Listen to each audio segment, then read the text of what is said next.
Este episodio busqué hacerlo un 12 de algún mes para que pueda coincidir con este tema. Los 12 principios de la animación nace como un proyecto de investigación para algunos profesores de la escuela, los cuales me pedían que dominara, que conociera dichos principios para poder hacer grandes cosas. Y es esto lo que voy a hacer. Posiblemente la animación no sea de mis mejores fuertes, puesto que se me hizo difícil, se me hizo tedioso y en algunos momentos no diferenciaba estas características. Así que el episodio tratará de eso, de explicar a mi manera cómo entiendo estos principios. Si algunos los dominan mejor que yo, me gustaría que me hicieran comentarios acerca de ello, y si les quedó alguna duda, no duden en escribirme. Toda esta información es recabada o es basada en un artículo de la página de Doméstica, la cual es escrita por Vincenzo Lodiagini, y además se recopiló información de 3 cuentas de YouTube. Una es Alan Becker Tutorials, Sean Sheehan y el Club de la Animación, en donde cada uno lo representa a su manera. Esta será mi versión después de la intro.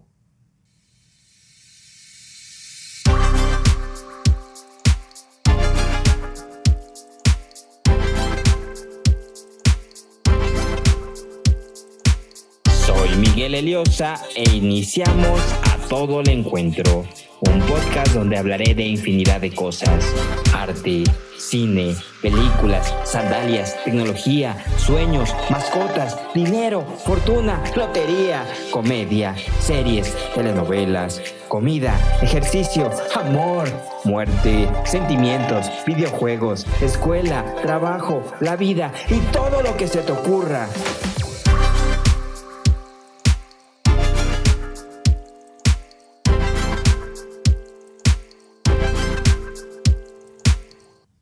En 1981, los 12 principios fueron recopilados en un libro titulado Disney Animation: The Illusion of Life, el cual es escrito por Ollie Johnston y Frank Thomas, los cuales eran animadores de Disney.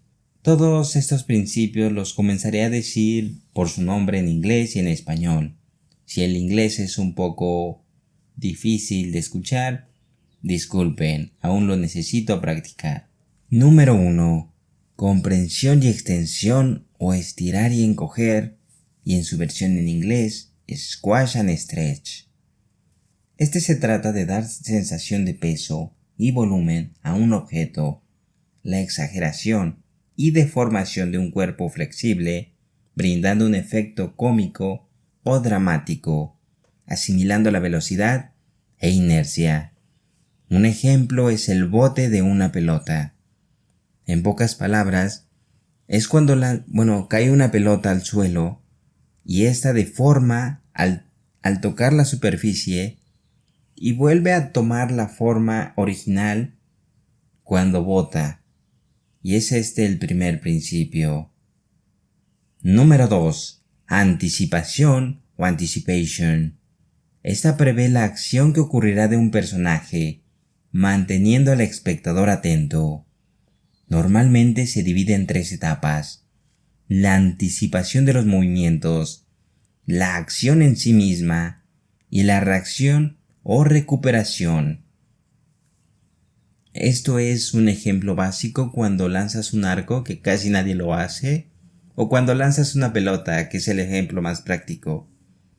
La anticipación de los movimientos sería antes de lanzar, justo cuando te preparas al hacerlo.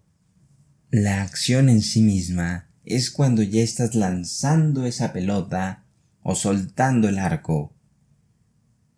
Y su reacción o recuperación es obviamente cuando regresas tu mano cuando regresas tu mano de haberla lanzado, o cuando el arco regresa a su forma original. Y ahí entra un poco de squash and stretch. Número 3. Puesta en escena o staging. Se presenta una idea claramente entendida. Se desarrolla en torno a las luces, sombras, ambiente, posiciones y expresiones de los personajes. Todos estos conceptos es cuando tú pones un escenario y adjuntas todos los conceptos que habías hecho. Obviamente su nombre lo dice, puesta en escena. Número 4. Animación directa y pose a pose, o straight ahead, pose to pose. Esta es realizada mediante movimientos claves presentados en intervalos de tiempo durante la escena, haciendo más difícil la creación de posturas convincentes.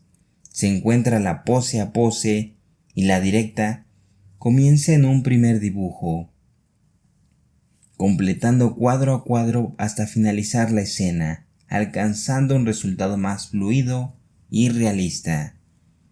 Así que se entiende que el pose a pose es crear fotogramas clave y después de esto rellenarlos con otros fotogramas más, que son fotogramas clave. Para los que no conozcan de esto, es crear una animación donde creas algún movimiento que te sirva de base para crear los otros que estén entre dichos fotogramas.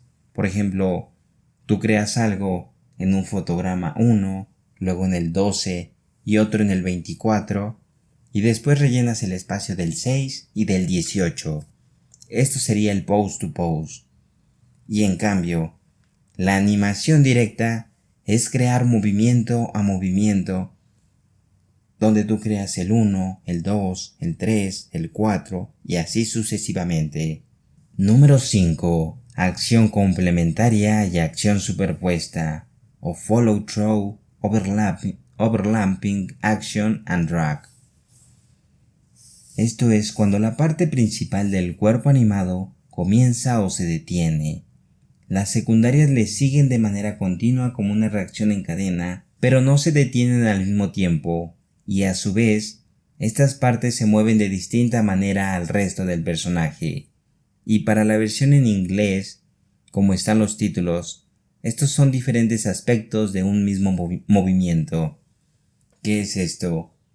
Cuando tú estás moviendo algún objeto y lo lanzas, por ejemplo, sobre una superficie, algunos elementos como cables, cabellos, pueden tener reacciones diferentes a las del cuerpo o la de los pies o de la misma cara. Y todo esto es por eso que es una acción complementaria y otra superpuesta. Número 6. Acelerar y desacelerar, o slow in and slow out. Al comenzar una acción existen dibujos más juntos, en el medio más separados y al final más cercanos, permitiendo un movimiento más realista, como una pelota al ir rápido y disminuir la velocidad para así dar un efecto natural. Al lanzar algo o al hacer algo,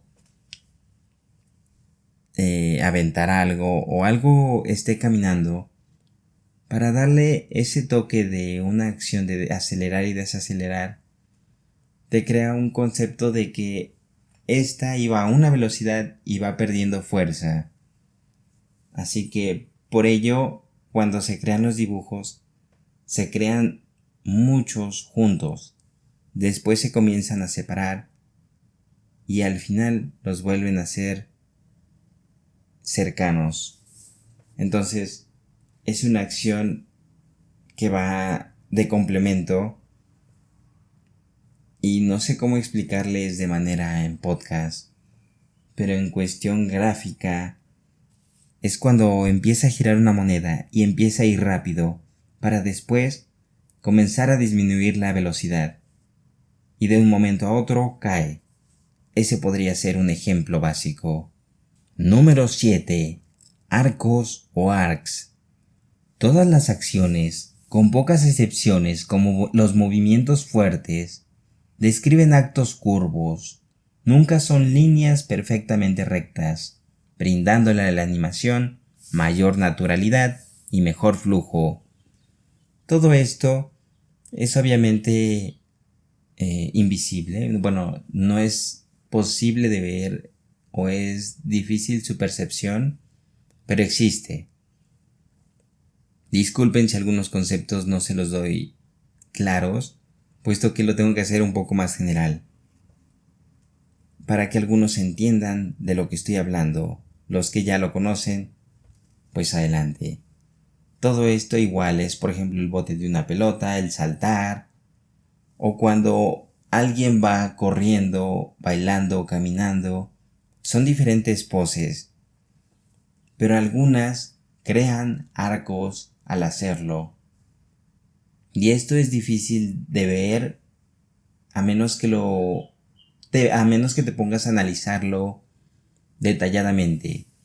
Pero esos arcos están ahí, al mover un brazo, al girar la cabeza. Todo eso son los arcos en la animación.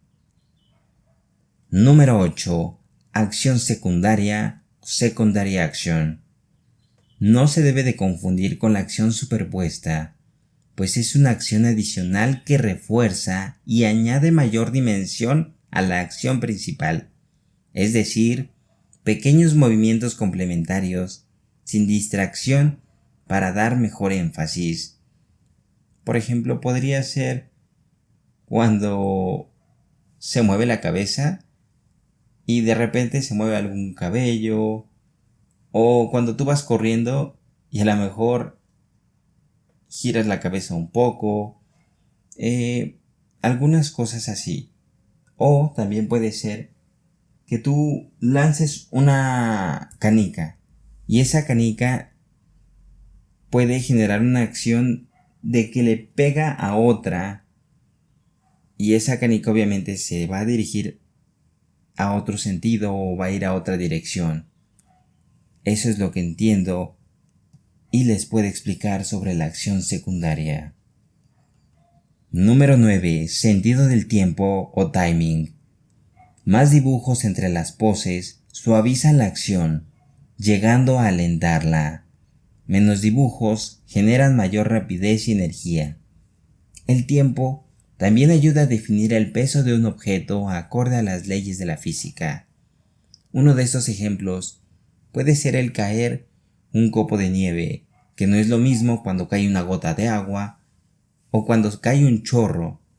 Todo esto es muy distinto y es esto el timing el que le da esa percepción. Igual, cuando puedes lanzar algo o cuando se cae algo, tienen diferentes pesos y tienen diferentes maneras al caer. Y es por ello que obviamente un ladrillo no va a caer al mismo tiempo que una pluma. Esto sería el sentido del tiempo. Número 10. Exageración o exaggeration. Espero haberlo dicho bien. Si bien se recomienda mantener la animación apegada a la realidad, hay momentos que requieren presentar la animación o pose de una forma extrema para enseñar una idea con mayor claridad. Esto es algo, pues que lo dice su nombre, una exageración, y es cuando los personajes suelen tener algunas características que los destacan entre los demás.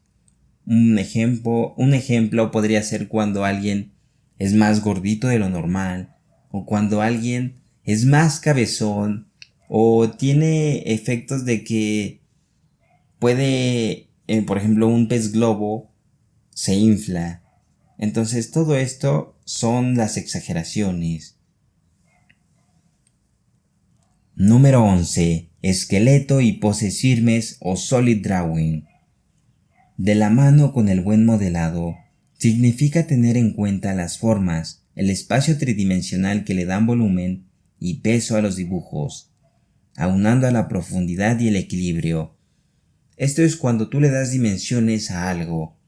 Obviamente hay cosas planas, pero hay otras que deben de tener una perspectiva entre sí. El 3D entra aquí en esta parte, puesto que obviamente no vas a hacer un cubo y solo vas a dejar un cuadrado. Esta parte es que tú debes de darle ciertas estructuras, sombras para que crees ese espacio tridimensional. Número 12. Atractivo visual o appeal. Es la cualidad que permite captar la atención del espectador, ya sea en una pose o acción, y es el carisma que genera una conexión emocional. Este carisma puede ser aumentado si generas un diseño dinámico, y se pueden seguir estas 3 instancias. Variedad de formas. Cada objeto debe tener formas diferentes entre sí. Proporciones. Destaca el aumento de algunas características que nos pueden resultar feas y darles un toque de carisma, además de darles una personalidad al objeto, algo similar a la exageración. Ser simples. El usar muchos detalles suele ser complicado a la hora de animar. Un objeto con detalles básicos y limitados suelen ser mejor opción a la hora de ver y realizar la animación. ¿Qué es esto? Obviamente un atractivo visual es que se vea bien y bonito, que no se vea tosco. Y esto en la animación, la verdad es que cuando comienzas a hacer tus animaciones te cuesta la cuestión de los detalles. Obviamente no vas a crear acciones tan complejas. Hay algunos que lo hacen y lo admiro, puesto que los cabellos los logran animar uno a uno, y ese es un trabajo bastante difícil, puesto que a mí no se me da esa rama. El atractivo visual consta igual de poner cosas feas, como lo dice, pero tú le creas algo que lo haga ver bien. Un ejemplo puede ser Mike Wazowski, el cual al tener un ojo para algunos puede resultar repulsivo, de miedo o algún otro carácter despectivo. Pero obviamente tú ves la la animación de Monster Inc. y no te resulta así, sino que te creas esa emoción de que es bello para ti, es atractivo. Entonces es esta parte de que algunas cosas en la animación no suelen ser tan malas como se ven en la vida real.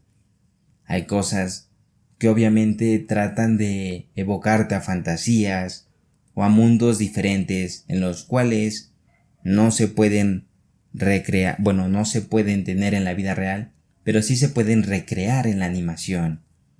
Y con todos estos conceptos llegamos al final. Espero haber sido claro con todo esto. Dejaré todas estas referencias en todas las plataformas donde puedan escucharme. No se olviden de seguirme en Instagram o Twitter como @atodoleen o en cualquier plataforma de streaming como A Todo Le Encuentro. Y espero que me puedan encontrar, pues aún es algo controversial el hecho de que no me puedan encontrar. Estos fueron los 12 principios de la animación. Gracias.